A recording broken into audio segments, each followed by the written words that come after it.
जय हिंद प्यारे साथियों। मैं रवि सक्सेना आप सबों को बीच में जो लूसेंट का जो बुक स्टार्ट किए थे उसमें से लगभग 60 से 70 एपिसोड हो चुका था। कुछ तकनीकी के कारण हम लगभग 5 से 6 दिन आप लोग को बीच में वीडियो नहीं दे पाए। ठीक है, तो आज से फिर से रेगुलर वीडियो आप लोग को मिलेगा इस चैनल पे।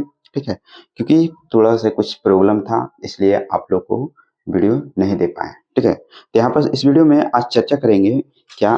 पिछले वीडियो में हमने उपराष्ट्रपति और राष्ट्रपति के बारे में चर्चा कर चुके हैं। जो बुक चल रहा है लूसेंट में भारतीय राष्ट्र राज्य व्यवस्था के बारे में हो रहा था। ठीक है, और लगभग पिछले एपिसोड में हमने किया था कि उपराष्ट्रपति के और राष्ट्रपति के पूरा एपिसोड खत्म हो गया। जितना भी क्वेश्चन था लगभग सारा खत्म कर दिए। आज करेंगे हम राज्यसभा के बारे में चर्चा। ठीक है, राज्यसभा में लगभग 82 क्वेश्चन है, तो हमने 80 क्वेश्चन इसमें कवर करेंगे। ठीक है, चलिए तो हम पहला क्वेश्चन में देखते हैं क्या है वो। देखिए यहाँ पास है क्या। अभी हम देखिए अभी क्या है, आरआरबी ग्रुप डी का एग्जाम है। तो ग्रुप डी का एग्जाम है, उसके हिसाब से हम यहाँ पर ये तो बुक कंप्लीट कराने की है, बट एक और चलेगा स्पेशल आरआरबी ग्रुप डी के लिए साइंस का। ठीक है, तो साइंस का भी आप लोग को बीच में मिलेगा और स्टैटिक जीके का बीच बीच में वीडियो आप लोग को दे रहे हैं। तो यहाँ देखिए स्टार्ट करते हैं क्वेश्चन को। चलिए देखिए फर्स्ट में क्या है ना, फर्स्ट में क्या कर रहा है, भारतीय संसद के ऊपरी सदन के जो है को के रूप में भी किस रूप में जाना जाता है, मतलब डायरेक्ट बताइए। ठीक है, तो यहाँ पर क्या हो, एक का आंसर क्या हो जाएगा, तो क्या हो जाएगा राज्यसभा। क्या हो जाएगा, तो राज्यसभा हो जाएगा। ठीक है, राज्यसभा, समझे। तो आगे देखते हैं क्या है 2 नंबर क्वेश्चन। 2 नंबर क्वेश्चन में जो है 2 नंबर में क्या, राज्यसभा को अस्थाई सदन कहते हैं क्योंकि, मतलब राज्यसभा को क्यों अस्थाई अस्थाई सदन कहा जाता है। दो का आंसर दो ही, इसे विघटित नहीं किया जा सकता। राज्यसभा जो है ना कभी विघटित नहीं होता है। ठीक है, चलिए आगे देखते हैं राज्यसभा में सीटों की अधिकतम संख्या कितनी हो सकती है, मतलब इसमें सब अधिकतम अधिक से अधिक कितनी संख्या होता है। तो 3 का आंसर क्या हो जाएगा, एक 250। 4 में कह रहा है कि वर्तमान सभा में राज्यसभा के सदस्यों की प्रभावी संख्या कितनी है। तो यहाँ 4 का आंसर क्या हो जाएगा, 2। 4 का आंसर 245। 5 में कह रहा है क्या कि राज्यसभा के लिए राष्ट्रपति द्वारा कितने राज्यसभा नामित किए जाते हैं, मतलब कितने। यहाँ पर 5 के आंसर क्या हो जाएगा, 2। ठीक है, आंसर 12। मनोनीत जो कहता है कितना कहता है, 12। देखो यहाँ पास है जो, देखिए हम चाहते हैं तो क्वेश्चन इसको टाइप करवा के भी आपको बताते हैं, मगर नहीं, टाइप करवाएंगे तो मजा नहीं आएगा। क्योंकि आप बेझिझक देखिए, आप बुक को खोलिए, अब बुक को मत पढ़िए, एक बार वीडियो को कान में ईयरफोन डालिए और आराम से सिर्फ सुनिए। और ठंडा भी खत्म होने वाला है, आराम से सुनिए और देखिए। ठीक है, क्योंकि हर जगह आप लूसेंट बुक नहीं ले जा सकते। यदि कभी भी कहीं भी बैठ करके आप आराम से देखिए, सुन लीजिए। ठीक है, क्योंकि एक एक चैप्टर आपको हर वीडियो में कंप्लीट करवा रहे हैं और वो भी फास्ट में। ठीक है, इसमें थोड़ा सा बोल दिए हैं इसलिए क्योंकि हम 4 से 5 दिन आप लोग के बीच में नहीं आए थे, तो आज से फिर रेगुलर दिखेंगे आपको बीच में। चलिए 6 नंबर क्वेश्चन में क्या कर रहा है ना, 6 नंबर में कह रहा है कि राज्यसभा में प्रतिनिधित्व होता है, राज्यसभा के प्रतिनिधित्व होता है। 6 का आंसर क्या हो जाएगा, 3। उपयुक्त में दोनों, मतलब राज्यों का और संघ शासित क्षेत्रों का। ठीक है, अब 7 में कह रहा है कि जिन संघ शासित क्षेत्र की विधानसभाएं नहीं होती उनके प्रतिनिधि किस प्रकार चुने जाते हैं, मतलब यहाँ पर 7 के आंसर क्या होगा, इसे विशेष निर्वाचक मंडल द्वारा चुना जाता है, जहां क्या होता है कि विधानसभाएं नहीं होते हैं वहां का। ठीक है, अब 8 में देखिए, 8 नंबर में क्या कह रहा है ना कि राज्यसभा में सदस्यों की निर्वाचन होता है, किस कैसे कैसे होता है। 8 का 4 कह रहा है कि अनुपातिक प्रतिनिधित्व के अनुसार एकल जो है संक्रमणीय मत पद्धति द्वारा। अब यहाँ पर 9 में कह रहा है कि राज्यसभा के लिए प्रत्येक राज्य के प्रतिनिधित्व का निर्वाचन कौन करता है, तो कौन करता है, तो 9 के आंसर क्या हो जाएगा, 9 का आंसर एक, विधानसभा के निर्वाचन सदस्य, विधानसभा के निर्वाचन सदस्य है। ठीक है, आगे देखिए उसके बाद देखिए यहाँ पास 10 नंबर क्वेश्चन। 10 नंबर क्वेश्चन क्या है जो देखिए, 10 नंबर में क्या कह रहा है कि राज्यसभा में राज्यों के प्रतिनिधित्व किस बात पर निर्भर करता है, किस बात पे निर्भर करता है। तो यहाँ पर 10 का आंसर क्या हो जाएगा, 10 का आंसर 2000, 10 का आंसर दो राज्य की जनसंख्या, राज्य की जनसंख्या। उसके बाद 11 में क्या, राज्यसभा में किस प्रकार के प्रतिनिधियों की संख्या सर्वाधिक है। मतलब राज्यसभा में किस प्रकार के प्रतिनिधित्व की संख्या सर्वाधिक है, तो किस प्रकार, तो यहाँ 11 का आंसर 4 है, उत्तर प्रदेश। अब यहाँ 12 में करें, उत्तर प्रदेश से राज्यसभा के लिए कितने सदस्य चुने जाते हैं, मतलब उत्तर प्रदेश से, ठीक है। तो यहाँ 12 का आंसर क्या हो जाएगा, 12 का आंसर 3 हो जाएगा, 31, क्या 31। अब यहाँ देखते हैं, तो यहाँ पास 31, उसके बाद आगे देखते हैं, यहाँ पास 31 कह रहा है कि निम्नलिखित राज्यों जो है, निम्नलिखित राज्यों में युगों में से किसको राज्यसभा के समान प्रतिनिधित्व मिला है, प्रतिनिधित्व मिला है। तो 13 का आंसर क्या हो जाएगा, 4 उपयुक्त में सभी बिहार एवं पश्चिम बंगाल, आंध्र प्रदेश एवं मध्य प्रदेश, उड़ीसा एवं राजस्थान। 14 में कह रहा है कि निम्नलिखित में से किस संघ शासित क्षेत्र का राज्यसभा में प्रतिनिधित्व है। तो यहाँ पास 14 का आंसर एक है दिल्ली और पांडिचेरी, दिल्ली और पांडिचेरी। अब यहाँ देखते हैं, चलिए 15 नंबर क्वेश्चन में क्या करे कि निम्नलिखित राज्य जो है युगों में से किसे राज्यसभा के समान प्रतिनिधित्व प्राप्त है। तो यहाँ पर देखिए, यहाँ पास 15 का आंसर क्या हो जाएगा, 15 का आंसर 2 हो जाएगा, मध्य प्रदेश तथा गुजरात। अब यहाँ 16 में कह रहे बिहार में लोकसभा की 40 सीटें तथा राज्यसभा में कितनी सीटें बिहार में है, मतलब यहाँ पर लोकसभा में है 40 सीट, तो राज्यसभा में कितनी सीट है। यहाँ पर 16 का आंसर क्या हो जाएगा, 4, मतलब राज्यसभा से 16 ही जाता है बिहार से। राज्यसभा में सर्वाधिक प्रतिनिधित्व के आधार पर राज्यों की सही आरोही क्रम बताएं, मतलब आरोही क्रम, ठीक है। आरोही क्रम में 17 का आंसर क्या हो जाएगा, एक, पहले उत्तर प्रदेश, महाराष्ट्र और तमिलनाडु, ठीक है। अब 18 में कह रहा राज्यसभा के चुनाव हेतु एक अभ्यर्थी की आयु निम्नलिखित में से कम कितना होना चाहिए, मतलब कितना होना चाहिए। अब 18 का आंसर 3 हो जाएगा, मतलब 30 साल, मतलब 30 साल का व्यक्ति रहेगा वही राज्यसभा में भाग ले सकते हैं, ठीक है। आगे देखते हैं, 19 में कह रहा है कि राज्यसभा के सदस्यों के लिए न्यूनतम आयु कितना है राज्यसभा की। तो यहाँ पर राज्यसभा के लिए कितना हो जाएगा, तो यहाँ पास भी 3 आंसर हो जाएगा, 30 वर्ष, ठीक है। आगे देखते हैं, हम यहाँ थोड़ा यहाँ पर क्योंकि 80 लगभग क्वेश्चन है तो हम थोड़ा फास्ट करेंगे, ठीक है। तो राज्यसभा के लिए हो गया। अब यहाँ 20 नंबर क्वेश्चन में कह रहा है कि राज्यसभा सदस्यों का कार्यकाल कितने वर्ष का होता है। अब राज्यसभा का जो होता है यहाँ पर कितने साल का होता है, तो यहाँ पर 6 वर्ष का कार्यकाल होता है और राज्यसभा के सदस्य चुने जाते हैं 21 का आंसर 6 महीना के लिए। अब 22 में कह रहा है कि यहाँ पर राज्यसभा के 1/3 सदस्य प्रत्येक कितने वर्ष की पश्चात सेवानिवृत्त हो जाता है और 1/3 सदस्य उसका स्थान लेते हैं। तो 22 का आंसर क्या हो जाएगा, 22 का आंसर 2 वर्ष। 23 में कह रहा है क्या राष्ट्रपति लोकसभा की भांति राज्यसभा में भंग कर सकता है। यहाँ पास क्या राष्ट्रपति लोकसभा की भांति राज्यसभा में भंग कर सकता है। यहाँ पर देखिए 23 का आंसर क्या हो जाएगा, 23 का आंसर 2 हो जाएगा, बी, नहीं, भंग नहीं कर सकता। अब यहाँ 24 में क्या राज्यसभा के सभी सदस्यों के निर्वाचन एक स्थान होता है, एक स्थान एक साथ होता है। यहाँ पर 24 का आंसर 2 होगा, नहीं, क्या होता है, नहीं होता है। आगे है देखिए 25 के बाद 25 नंबर में क्या कह रहा है ना, 25 में कह रहा है कि लोकसभा के भांति राज्यसभा जो कभी भंग नहीं होती है, किंतु क्या 25 का आंसर 2 है।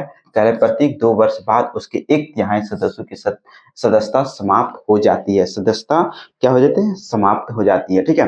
अब आगे देखते हैं 26 नंबर क्वेश्चन में कह रहा है कि निम्नलिखित में से कौन सा कथन सही नहीं है, ठीक है। तो यहाँ पास कौन सा सही नहीं है जो देखिए, तो 26 का आंसर क्या हो जाएगा, 3। यहाँ पर 26 का 3 जो है राज्यसभा के 2/3 सदस्य प्रत्येक 2 वर्ष समाप्त पर मुक्त हो जाता है। ये क्या है, इससे ऑप्शन में सही है बट यहाँ पर नियम के अनुसार एक क्या हो, गलत हो गया, सी, ठीक है। 27 में कह रहा है कि निम्नलिखित में कौन सा कथन सही, इसमें आप सही पूछा, उसमें क्या था, गलत। यहाँ पर सही है 27 का, क्या, तो 27 की गलती क्या है, 3। 27 कह रहा है कि लोकसभा और राज्यसभा में एक बात के अंतर और किस लोकसभा का निर्वाचन कोई प्रत्याशी भारत के किसी भी राज्य से लड़ सकता है, ठीक है। आगे देखते हैं, अब एक हम देखते हैं यहाँ पास 28 नंबर क्वेश्चन। 28 नंबर क्वेश्चन आपको कह रहा है कि लोकसभा और राज्यसभा के गणपूर्ति कोरम संख्या है। कोरम संख्या क्या है? तो 28 का आंसर 3, 28 के आंसर 3, कुल सदस्य संख्या 1/10। अब यहाँ 29 में राज्यसभा के गणपूर्ति कोरम के लिए निर्धारित संख्या है, 29 का, 29 का आंसर 1, 29 का आंसर 1। अब यहाँ 30 में राज्यसभा को भंग करने का अधिकार किसे प्राप्त है? राज्यसभा के भंग करने को 30 का आंसर 4, 30 का आंसर 4, इनमें से कोई नहीं, इनमें से कोई मतलब राष्ट्रपति, उपराष्ट्रपति, उच्चतम न्यायालय के न्यायाधीश, ये सब कोई नहीं, ठीक है। 31 में राज्यसभा का सभापति कौन होता है? राज्यसभा का सभापति कौन होता है? ठीक है, यहाँ पास 31 का आंसर 2, उपराष्ट्रपति, ठीक है। अब यहाँ 32 में कह रहे हैं किस सदन में अध्यक्ष उस सदन का सदस्य नहीं होता है? तो यहाँ पास 32 का आंसर 2, 32 का आंसर 2, ठीक है, राज्यसभा। अब यहाँ 33 में क्या, राज्यसभा के सभापति का चुनाव कौन कराता है? मतलब कौन कराता है? राज्यसभा के सभापति के चुनाव कौन कराता है? यहाँ पास 33 का आंसर 2 हो जाएगा, लोकसभा एवं राज्यसभा के सभी सदस्य, ठीक है। अब यहाँ पर देखिए 33 के बाद 34 नंबर क्वेश्चन, 34 नंबर क्वेश्चन में जो है, जो देखिए कह रहे कि राज्यसभा का सभापति होता है, राज्यसभा का सभापति होता है। 34 का आंसर 2 हो जाएगा, लोकसभा एवं राज्यसभा के सदस्यों द्वारा संयुक्त रूप से चुना जाता है। अब यहाँ 35 में कह रहा है क्या, निम्नलिखित में से किसकी अध्यक्षता आज सदस्य द्वारा की जाती है? तो यहाँ पास 35 के आंसर 2 हो जाएगा, राज्यसभा में। 36 में कह रहा है राज्यसभा के सभापति की अनुपस्थिति में राज्यसभा का कार्य संचालन कौन करता है? कौन करता है? तो 36 का आंसर 3 होगा, उपसभापति। 37 में राज्यसभा का उपसभापति निर्वाचन कौन करता है? तो यहाँ पर 37 का आंसर 2 हो जाएगा, राज्यसभा के सदस्य। 38 में क्या, राज्यसभा का सभापति संसद के दोनों सदनों के संयुक्त अधिवेशन की अध्यक्षता कर सकता है?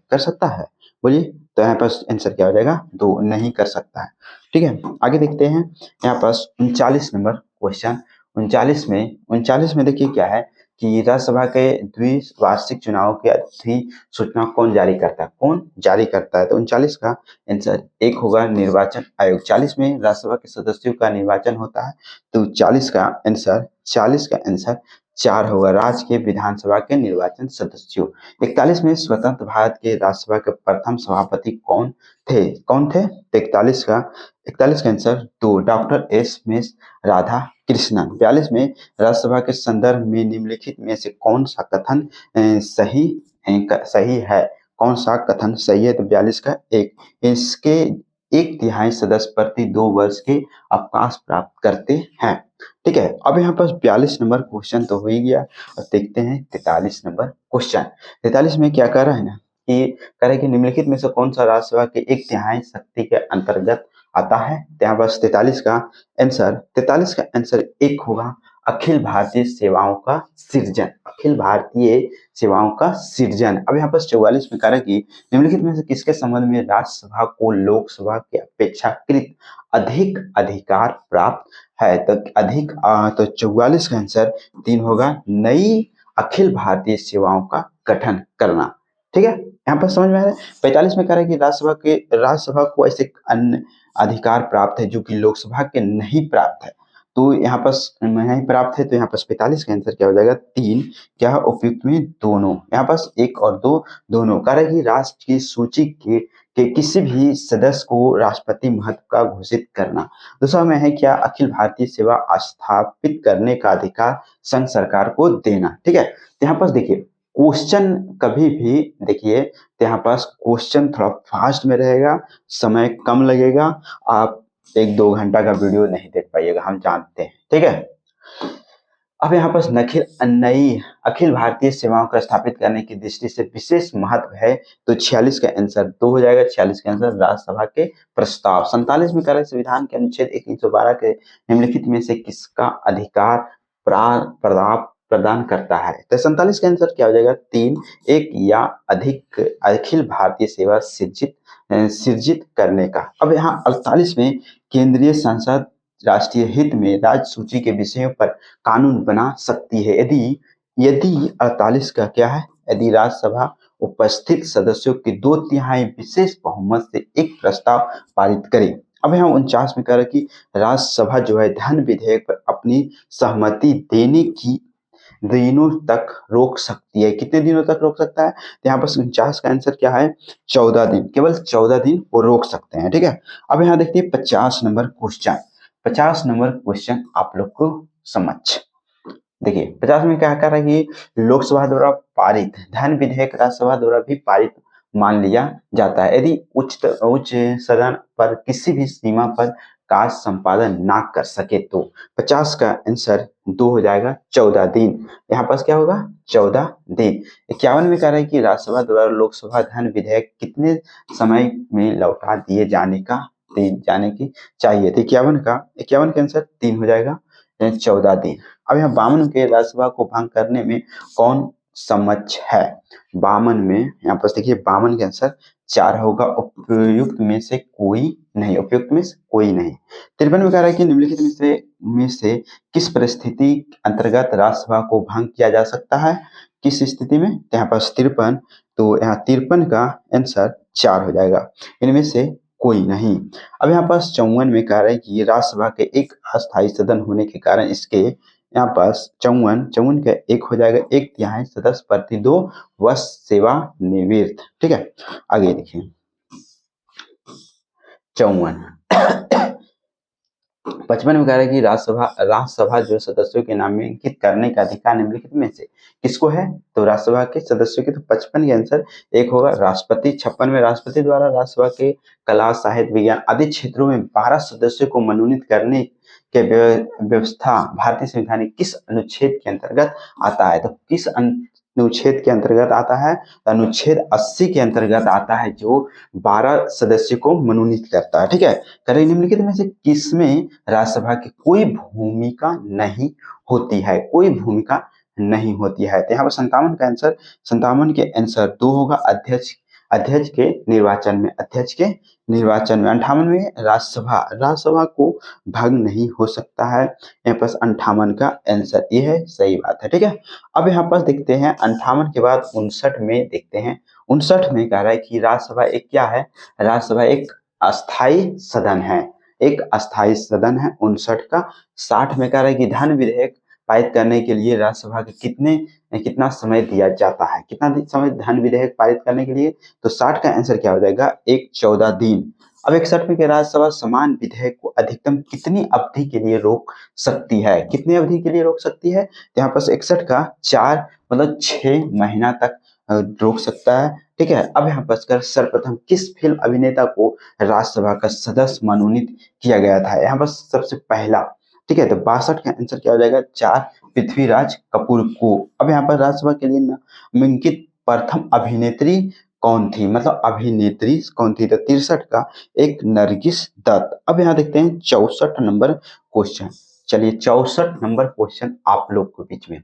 64 नंबर क्वेश्चन क्या कर रहे हैं कि निम्नलिखित में से कौन सा हिंदी साहित्य राज्यसभा का सदस्य था? यहाँ पर 64 का आंसर 3 होगा, रामधारी सिंह दिनकर। 65 में कह रहे प्रधानमंत्री पद नियुक्त होते समय निम्नलिखित में कौन सा राज्यसभा का सदस्य था? यहाँ पर कौन था? तो 65 के आंसर 4, उपयुक्त में सभी है, इंदिरा गांधी, मनमोहन सिंह और इंद्र कुमार गुलजार। ठीक है, अब यहाँ पर कह रहा है 66 में कह रहा है ना, देखिए 66 में कह रहा है कि राज्यसभा के प्रथम महिला महासचिव कौन थी? महिला सचिव महिला, तो 4 में बी क्या है? BS रमा देवी। अब यहाँ पर 67 में कह रहा है कि राज्यसभा का सर्वप्रथम गठन कब हुआ? गठन 67 के 4 3 अप्रैल 1952। यहाँ पर 68 में राज्यसभा की पहली बैठक किस वर्ष हुई थी? किस वर्ष हुआ था?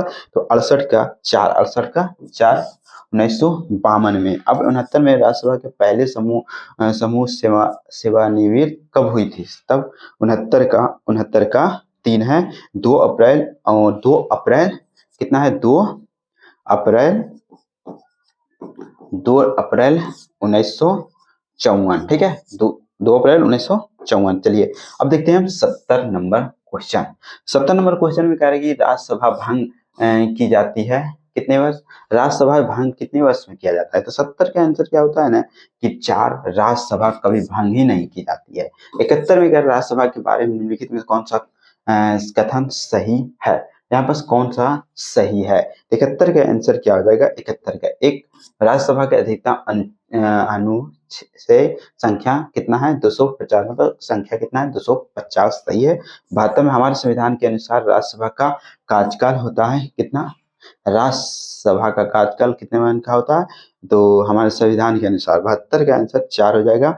72 समाप्त कल की समाप्त होने के विषय यहाँ पर है ही नहीं है, ठीक है। चलिए आगे देखते हैं।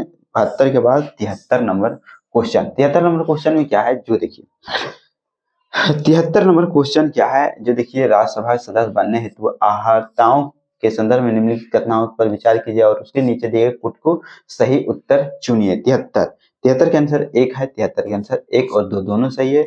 कल एक उम्र कम से कम 30 वर्ष होना चाहिए, ठीक है। जहां से अभ्यर्थी को निर्वाचन किया जाना है उस राज्य की मतदाता सूची में मतदाता के रूप में पंजीकृत होना चाहिए, ठीक है, सही है।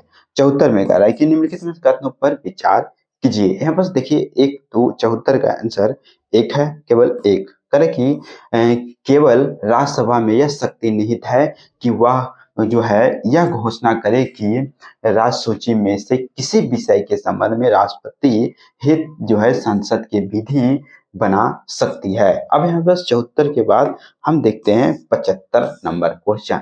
75 नंबर क्वेश्चन क्या है जो देखिए, चलिए 75 नंबर क्वेश्चन। 75 में कह रहा है कि लोकसभा द्वारा विचारार्थ भेज दिए गए विधेयक को राज्यसभा अधिकतम कितने समय तक रोके रख सकती है? तो 75 के आंसर क्या हो जाएगा? 75 के आंसर 4-14 दिन। अब यहाँ 76 में संसद के किसी भी सदन के 2 सत्रों के बीच अंतराल जो है किससे अधिक नहीं होनी चाहिए। तो 76 के आंसर 2 होगा, 6 महीना। 77 में राज्यसभा विघटित हो जाती है, 77 के आंसर 4, यहाँ पर कभी नहीं। यहाँ पर 78 में राज्यसभा किसके द्वारा भंग की जा सकती है? तो यहाँ 78 का 4 उपयुक्त में से किसी के द्वारा नहीं। 79 में कह रहा है कि निम्नलिखित में से कौन सा सदन सदस्य हुए बिना इसके अध्यक्ष के रूप में कार्य कर सकता है? तो यहाँ पर 79 का आंसर 2 होगा, भारत के उपराष्ट्रपति। हमने इसमें लगभग क्वेश्चन था 82, बट हमने 79 क्वेश्चन कवर करके इस वीडियो को यहीं लास्ट करते हैं, क्योंकि आप लोग का एक शेयर से हमको सपोर्ट मिलेगा और आप लोग का एक सपोर्ट और चाहिए हमको। जल्द से जल्द 1K जल्द से जल्द सदस्य जुड़े, जिससे हम आपको प्रतिदिन लाइव क्लास आकर हम आपको बुक और फास्ट खत्म करेंगे। जिससे लाइव रहेंगे तो आप थोड़ा मजा ही आएगा, आपसे भी बात करेंगे। बात करने के बाद हम आपसे जिस तरह से आप बात करके आप पढ़ना चाहते हैं उस तरह से आपको पढ़ाएंगे, क्योंकि आपका मर्जी से पढ़ाई एक मजा ही कुछ अलग होता है। तो हम यही रखते हैं last. Thank you so much.